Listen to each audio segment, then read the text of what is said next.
Halo, selamat pagi. Assalamualaikum warahmatullahi wabarakatuh.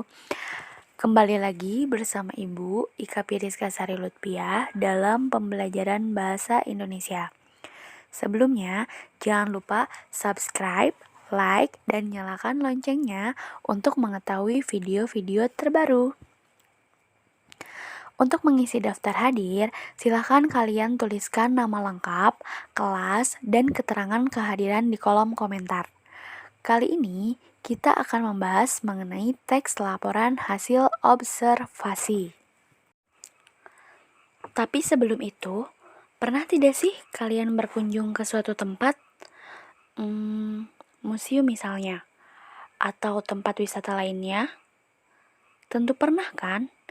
Kalau kalian amati, di dalam museum itu banyak hal yang dapat digunakan untuk membuat teks laporan hasil observasi.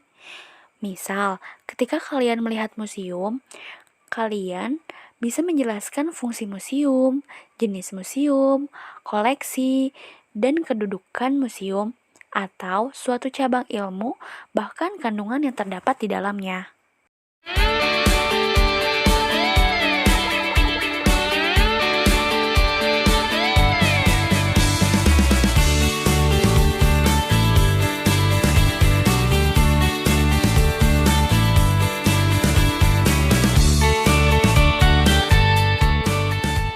Museum Nasional sebagai museum kebanggaan bangsa Indonesia yang telah berusia ratusan tahun adalah bukti adiluhung budaya dan sejarah peradaban bangsa. Museum Nasional juga merupakan landmark penting ibu kota negara.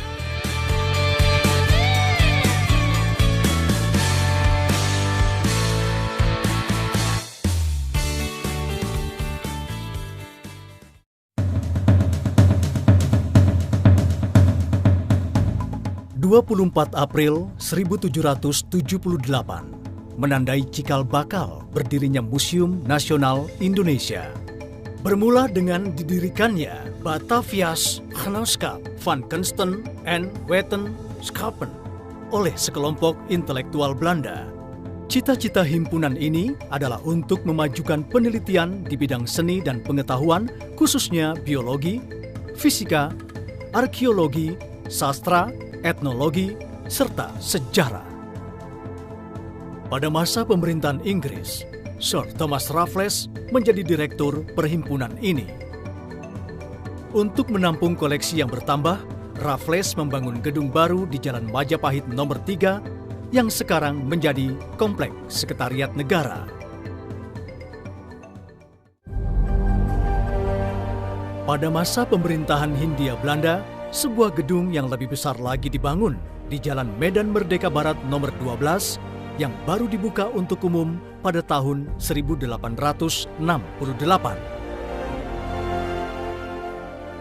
Peristiwa bersejarah berikutnya adalah kunjungan Raja Chulalongkorn dari Thailand ke museum dan menghadiahkan sebuah patung gajah perunggu yang diletakkan di halaman depan, sehingga masyarakat menyebut museum ini sebagai Museum Gajah.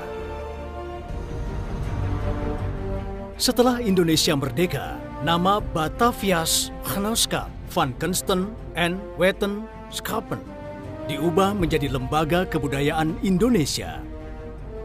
Pada 17 September 1962, Lembaga Kebudayaan Indonesia menyerahkan pengelolaan museum kepada pemerintah Indonesia yang kemudian menjadi Museum Pusat. 28 Mei 1979, Museum Pusat ditingkatkan statusnya menjadi Museum Nasional.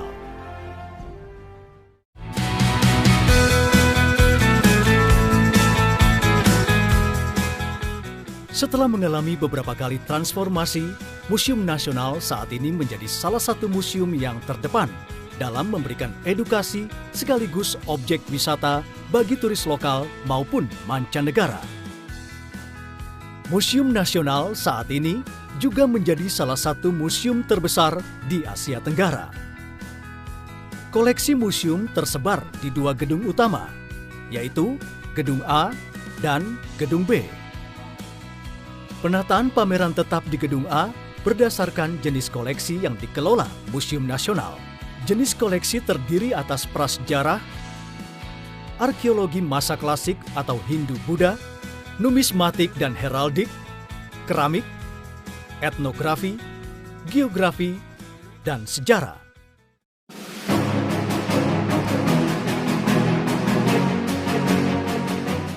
Koleksi prasejarah merupakan salah satu daya tarik pengunjung yang terdiri dari koleksi masa prasejarah di Indonesia.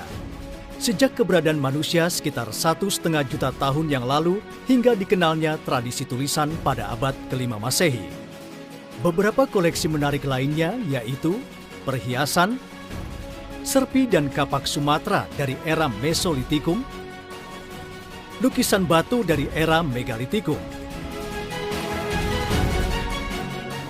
bejana upacara yang menyerupai keranjang nelayan berhiaskan motif menyerupai huruf S juga dipakai sebagai benda upacara.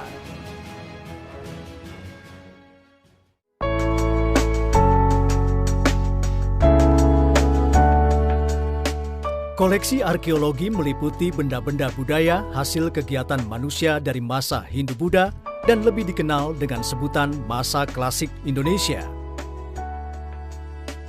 Arca Manjusri Sikadara yang menawan menghiasi ruang koleksi arkeologi museum. Patung Buddha Amitabha, Durga, dan Mukalingga melengkapi koleksi.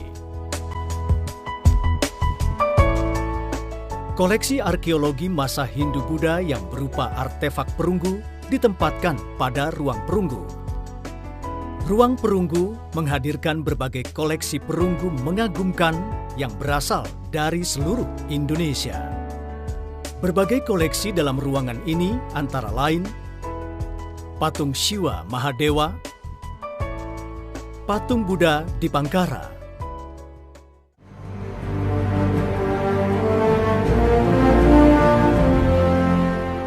koleksi numismatik merupakan koleksi yang berkaitan dengan mata uang seperti koin, uang kertas, dan token.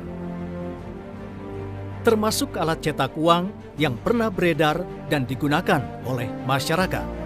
Sedangkan heraldik adalah koleksi yang berkaitan dengan lambang-lambang seperti medali, tanda jasa, dan stempel.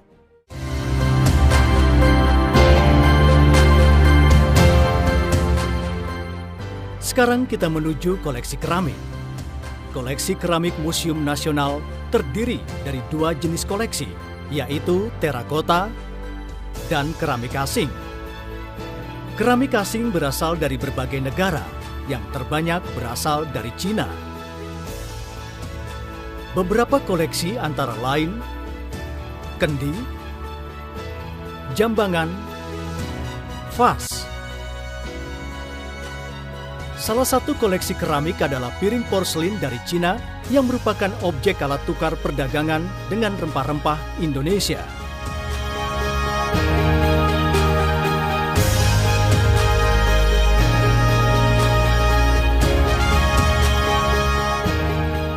Koleksi etnografi menyajikan benda-benda atau hasil budaya dari suku-suku bangsa di seluruh Indonesia yang terdiri atas 1.128 suku bangsa.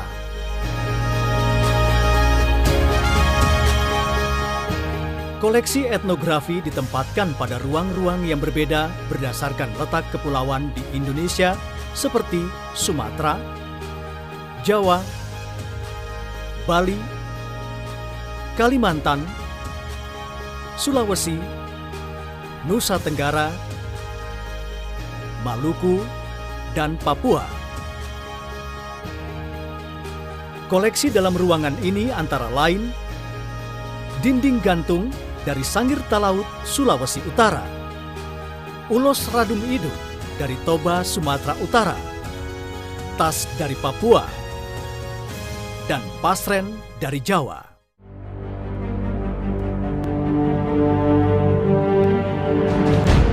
Ruang tekstil menampilkan berbagai koleksi tekstil yang berasal dari seluruh wilayah Nusantara. Indonesia memiliki kekayaan tekstil tradisional yang memesona. Koleksi yang ada antara lain selendang dari berbagai kota yang ada di Indonesia. Ini adalah ruang rumah adat yang memamerkan berbagai model rumah adat dari berbagai suku bangsa di Indonesia. Pada umumnya, rumah-rumah tradisional pada suku-suku bangsa di Indonesia berbentuk rumah panggung yang disesuaikan dengan adat istiadat dan kondisi lingkungan alam mereka. Beberapa koleksi yang ada yaitu Rumah Adat Nusa Tenggara Timur, Rumah Adat Sumatera,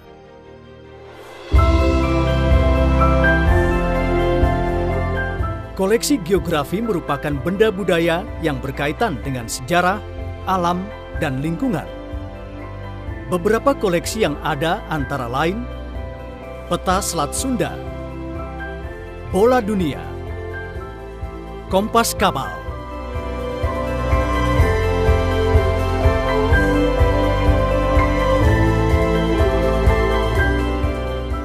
ruang sejarah berisi koleksi benda-benda bernilai sejarah Indonesia dan benda-benda peninggalan dari masa pendudukan bangsa Eropa di Indonesia antara abad ke-16 Masehi hingga abad ke-19 Masehi.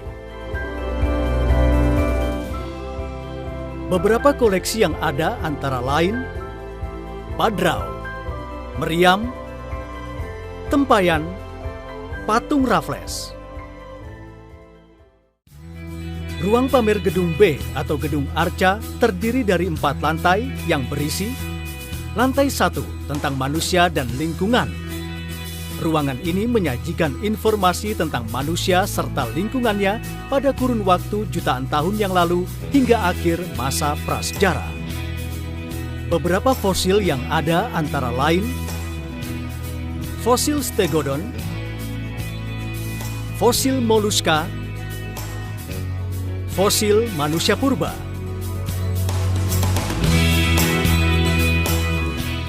Lantai 2 berisi informasi tentang berbagai koleksi budaya materi, berbagai pengetahuan umat manusia, khususnya manusia Indonesia, serta teknologi terapan yang bersifat teknis.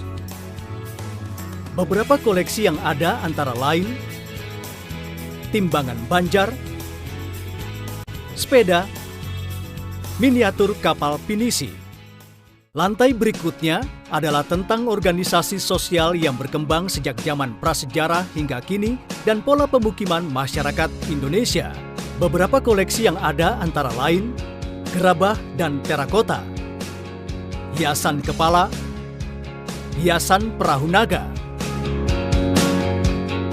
Dan lantai terakhir berisi tentang koleksi emas dan keramik asing. Ruang emas memamerkan benda temuan situs Wonoboyo, Muteran, dan regalia Kerajaan Nusantara. Koleksi keramik Museum Nasional sebagian besar adalah milik Egbert Willem van Orsoy de Vlienes, seorang kolektor berkebangsaan Belanda yang kemudian menghibahkan koleksinya menjadi koleksi museum. Selain itu, terdapat keramik-keramik temuan dari kapal Texing yang tenggelam. Selain sebagai ruang pameran, Museum Nasional juga sering digunakan sebagai lokasi kegiatan bertaraf internasional, nasional, perlombaan, dan karya wisata. Kafe nyaman dan dilengkapi dengan hidangan yang lezat menjadikan Museum Nasional pilihan yang tepat dalam menyelenggarakan berbagai kegiatan tersebut.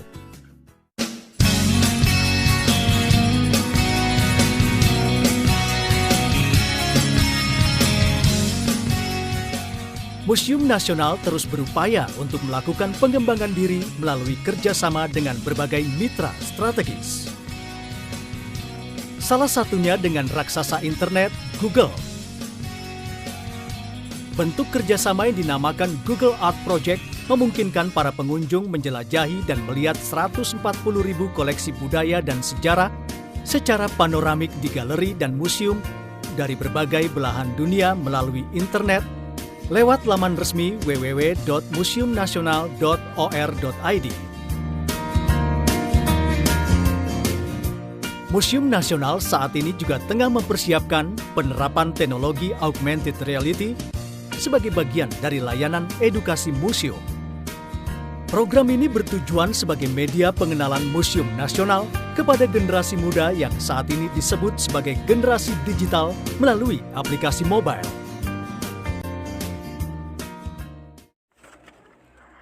Setelah kalian mengamati video tersebut, tentunya kalian jadi lebih paham tentang fungsi, jenis, dan isi dalam museum. Tanpa kalian sadari, dari kegiatan tersebut, kalian sudah melakukan sebuah pengamatan atau observasi. Lalu, apa yang disebut teks laporan hasil observasi? Teks laporan hasil observasi adalah sebuah teks yang berisi penjabaran umum mengenai sesuatu yang disusun dan didasarkan dari hasil pengamatan dan fakta yang ada. Jadi, ketika membuat teks laporan hasil observasi, kalian harus mengamati dulu objeknya. Jadi, kalian menuliskan berdasarkan faktanya.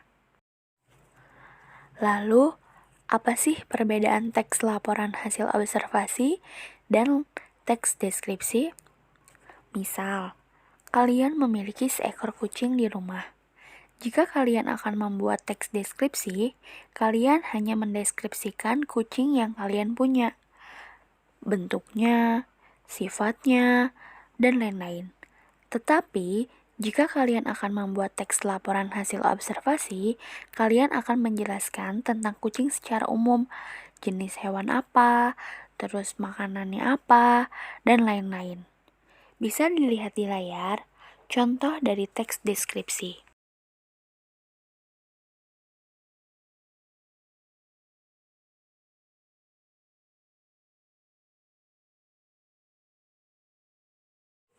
Tapi, jika kalian akan menulis teks laporan hasil observasi, contohnya akan seperti ini.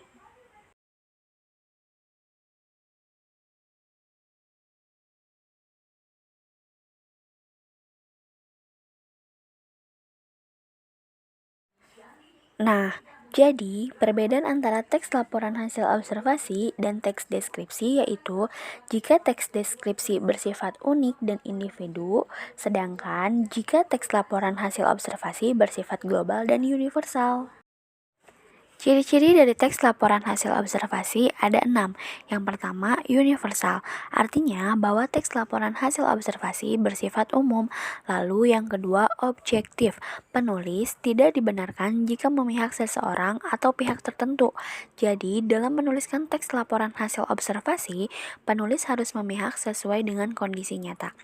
Yang ketiga, ada fakta. Laporan harus didasarkan dari kegiatan pengamatan dan juga kejadian sesungguhnya, bukan dari hasil karangan atau imajinasi. Spesifik, penulis harus memberikan gambaran yang jelas tentang suatu hal.